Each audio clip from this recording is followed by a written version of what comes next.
WMBD is your local election headquarters. Bloomington mayoral race has 3 contenders. They're incumbent Mayor Mboka Mwilambwe, Councilman Cody Hendricks, and longtime public servant Dan Brady. Now, our Brianna Ribbon spoke with the candidates. She shares their reasons for running and their focal points. Brianna. Yes, Rebecca Thomas, there's less than a week until the 2025 Consolidated Elections.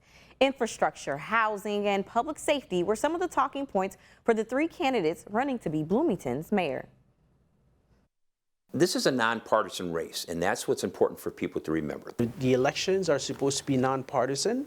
Municipal elections are supposed to be nonpartisan, and that's something that I truly respect. Get there and vote. We have a real opportunity, like I said, to bring about new leadership. It's time for another consolidated election. Bloomington has 3 candidates for mayor. Current Mayor Mboka Mwilambwe is throwing his hat in the race once again after finishing his first term. Well, I'm running for re-election because, there's a lot more to do. We have a lot of challenges. Certainly want to tackle the housing challenge.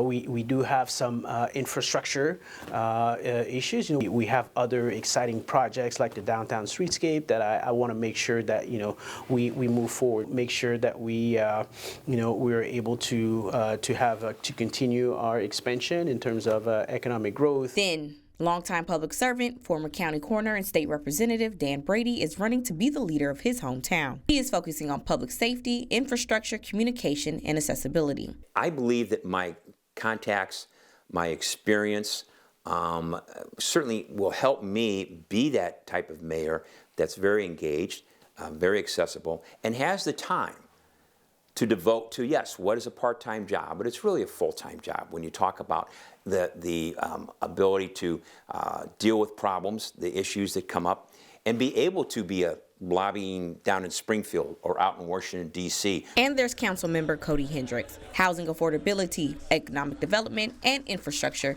are important to the youngest of the candidates. We know we're running against an incumbent. We're running against a long-term career politician who's been there for over 30 years.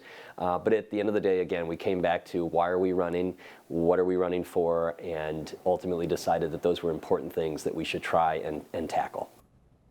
Now, the consolidated election is April 1st. Now, remember, the city of Bloomington has its own election authority separate from McLean County. Rebecca?